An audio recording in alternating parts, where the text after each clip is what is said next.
हमारे महाराज जी के निकट एक संत रहते थे, श्री हरिराम बाबा। बहुत अच्छे महात्मा थे। हमने उनकी प्रेमोन्माद की अवस्था का दर्शन नहीं किया है, लेकिन महाराज जी ऐसा कहते थे कि जब बाबा के भीतर प्रेमोन्माद की अवस्था थी, उस समय की स्थिति ये थी बाबा की कि भगवत विरह में व्यथित होकर कीर्तन करते थे जब, और आवेश होता था, भावावेश, तो गन्ने के खेत में कोई दौड़ सकता है क्या? कहते कोसों गन्ने के खेत में दौड़ते हुए चले जाते थे, सारा शरीर फट जाता था, घंटों बेहोश बने रहते थे। इसी अयोध्या की घटना है, बहुत पुरानी बात है, संभवतः सन 56-57 की बात होगी। शायद कनक भवन में ही या कनक भवन के क्षेत्र में महारास लीला हुई, वृंदावन से आई थी। महाराज जी, ये 56 की ही बात है, महाराज जी हनुमानगढ़ी में पुजारी थे। बाबा महाराज जी के पास आके रहते थे। महाराज जी की सुनाई हुई घटना है कि बाबा को साथ लेकर के गए, और जैसे ही रास में ठाकुर जी अंतर्धान हुए, बाबा का शरीर निष्प्राण हो गया। ठाकुर जी के अंतर्धान होते ही पछाड़ खा के गिर गए, और शरीर में चेतना का कोई लक्षण नहीं रह गया। तो चरण पादुका एक जगह महाराज जी कहते वहां बाबा को ले आए, तो ये निश्चय कर लिया कि जब तक इनके शरीर में दुर्गंध नहीं आएगी तब तक इनका सरजू प्रवाह नहीं करेंगे। और दूसरे दिन फिर रासलीला हुई, और फिर उनको उठा करके ले गए, और फिर ठाकुर जी नृत्य करने लगे, तो फिर शरीर में चेतना आ गई। जयपुर में भूरामल शर्मा के यहां कीर्तन हो रहा था, 3 मंजिल ऊपर छत पर। बाबा कीर्तन में थे, कीर्तन में भावावेश हुआ, हुंकार किया, और 3 मंजिल ऊपर से नीचे कूद गए। पत्थर का रोड नीचे, पुराने जयपुर शहर की बात है। 3 मंजिल ऊपर से कूदने वाला व्यक्ति बच नहीं सकता, लेकिन बाबा को कुछ नहीं हुआ। बाबा इतने ऊपर से कूद पड़े, होश हवास में तो थे नहीं, शरीर में तो थोड़ी बहुत चोट आई, मूर्छा में थे, और कीर्तन से ही उनकी मूर्छा पुनः दूर हुई। थोड़ी सी चिकित्सा हुई, बाबा ठीक हो गए। कोटा में चंबल के किनारे कीर्तन हो रहा था, बाबा को भावावेश निरंतर रहता था, और चंबल में आप कूद गए। भगवान के श्रीअंग की झांकी का स्मरण करते करते चंबल की नील धारा का दर्शन करके भावावेश हुआ, और चंबल में कूद गए, और कूद गए तो महाराज चंबल में ही डूब गए। बाबा का लंगोटा, बाबा की लंगोटी अचला, और उनका कमंडल बाहर रखा था। बाबा बाहर निकले नहीं। जब नहीं निकले तो बहुत खोज की गई। करीब करीब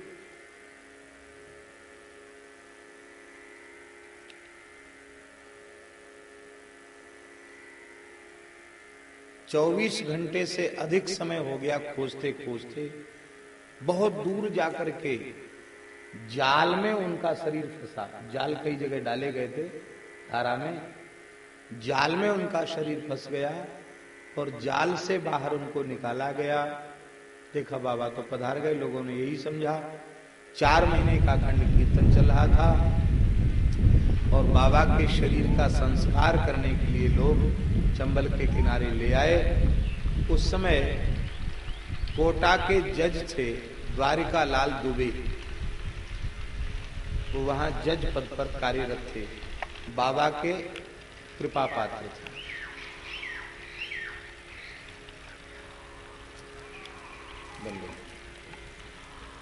उनको ठाकुर जी ने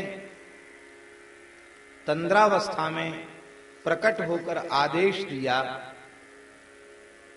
कि बाबा तो मेरे निकट आ गए हैं, लेकिन अभी उनका शरीर सुरक्षित रखना आवश्यक है। तुम जाकर सद्यः उनके शरीर को बचाओ, अन्यथा लोग शरीर का संस्कार कर देंगे। वे जज थे, सरकारी वाहन से आए, पुलिस लेकर के आए और चिता के ऊपर से शरीर उठाया गया। बस अग्नि लगने वाली थी,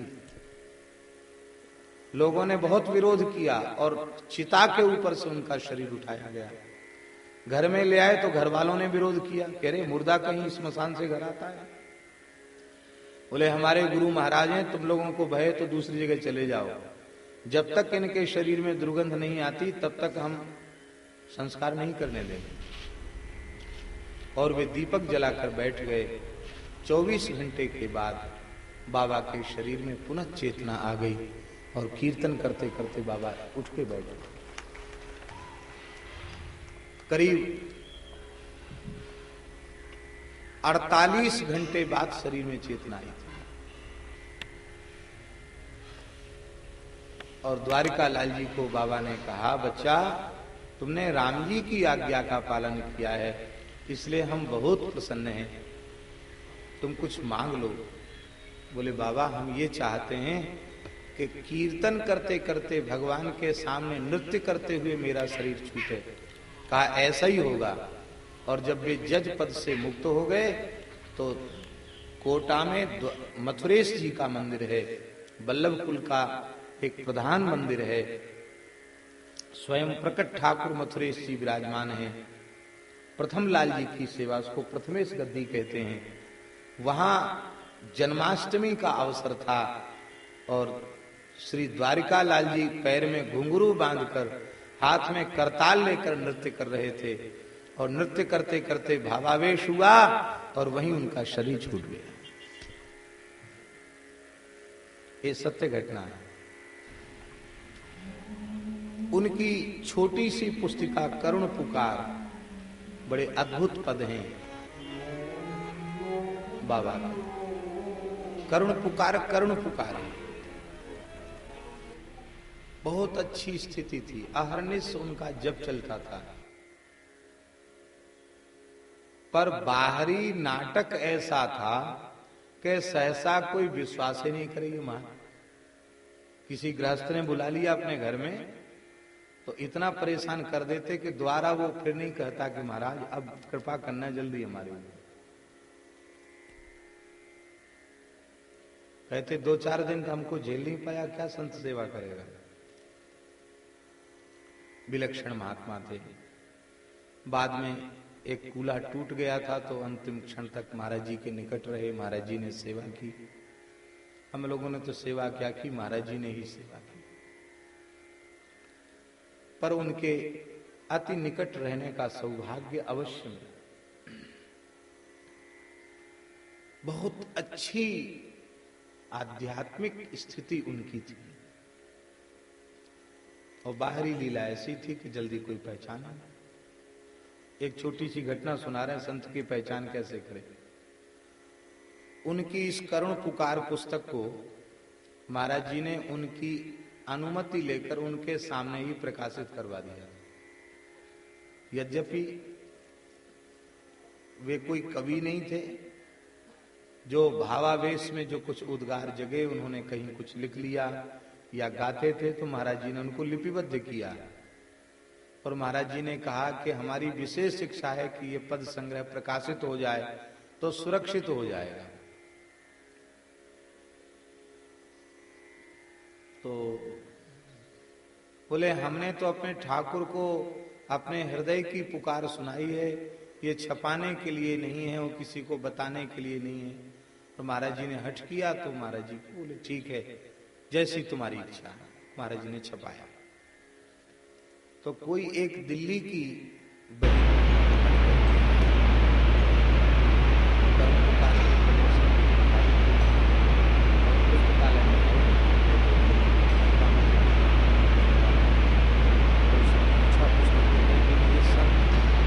जीवित हैं? हमने कहा हाँ जीवित हैं, अस्वस्थ हैं थोड़े, हम लोग सेवा करते हैं, हमका आसन है। अच्छा तो हमको दर्शन कराओ, आप कुछ बताओ उन महात्मा के बारे में। तो हमने कहा कि हमारे महाराज जी के विश्वास के अनुसार और हमारे भी विश्वास के अनुसार वे भगवत प्राप्त संत हैं, परम विरक्त हैं, बहुत अच्छे महात्मा हैं, जरूर दर्शन करें। तो सेव फल एक पैकेट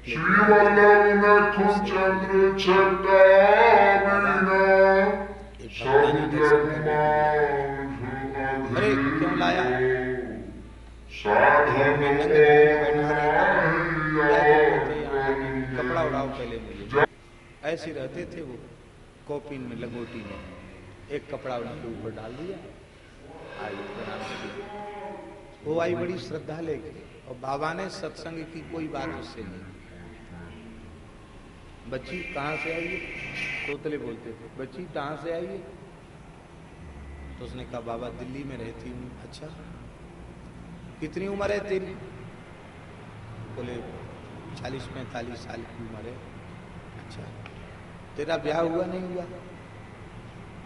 तो उसने कहा महाराज ब्याह तो मेरे पिताजी मर गए थे, तो जल्दी पधार गए थे, तो मैं बड़ी थी इसलिए घर का भार मेरे ऊपर आ गया, तो मैंने अपनी बहनों का और भाइयों का करा दिया, भाई का करा दिया, मैंने विवाह नहीं किया, मैं भजन साधन करती हूँ। सरल बात उसने कह दी।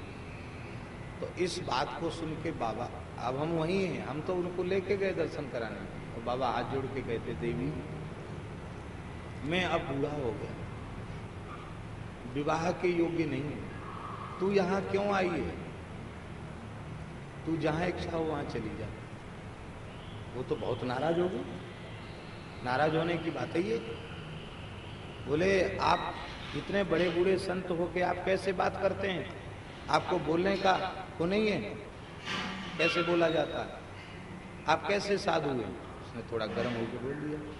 बाबा बोले तुमको किसने बहका दिया मैं साधु हूं? मैं साधु हूं ही नहीं, मैं तो डुंडा हूं, डुंडा। तोतले बोलते थे, गुंडा हूं, गुंडा, साधु नहीं है।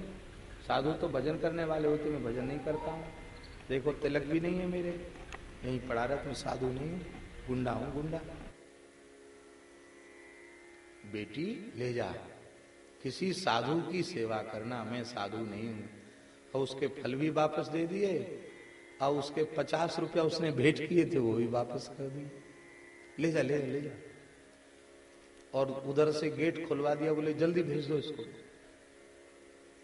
हमने उसके फल दे दिए, उसने ले भी लिए, भेंट भी ले ली, चली गई। हमने कहा बाबा हमने इतनी श्रद्धा जगा के लाए थे, विद्यार्थी ही थे, हमने कि कुछ ठाकुर जी को फलों का भोग लग जाता, हमको भी पाने को मिल जाता। आपने फल भी वापस कर दिए, भेंट भी वापस कर दी। बाबा बोले बच्चा देखो, काले मूढ़ की माया से भगवान बचा रहे। ये विरक्त संतों का स्थान है। एकाकी स्त्रियों का साधु के निकट आना जाना उचित नहीं है। उस समय बाबा की आयु 103 वर्ष की थी। उस समय बाबा इतने सावधान थे, स्त्री शरीर का साधु के निकट एकाकी आना जाना उचित नहीं है। हमने कहा बाबा आप तो वृद्ध हैं। बोले मैं वृद्ध हूं, सब साधु तो वृद्ध नहीं है। ये एक गई है, 10 को फिर बटोर के लाएगी। तो मैं राम राम करूंगा कि इनसे बातचीत करूंगा? कल के दिन भेष की बदनामी होगी कि बाबा बुढ़ापे में औरतों से गिरा रहता है। इसलिए बच्चा इस काले मूढ़ की माया से भगवान बचा गया। एक बार में ही फांस काट दी, अब दोबारा नहीं आएगी। तो हमने कहा बाबा अब कहीं दोबारा आ गई तो? बोले अब की बार तो मैंने ऐसी उठपटांग बात की, अब की बार गाली दूंगा। हमने कहा गाली खा के भी दोबारा आ गई तो डंडा उस रखते तो डंडा चलाऊंगा। मैंने कहा डंडा खा के भी आ गई तो? इतना सुनते ही बाबा रो पड़े। बोले यदि ऐसी निष्ठा होगी तो उसे भगवत प्राप्ति का मार्ग बताऊंगा। ऐसा कहकर बाबा रोने लगे। अब विचार कीजिए, ऐसा अंतःकरण था उनका और बाहर से नाटक ऐसा था कि कोई पहचाने नहीं कि महात्मा है।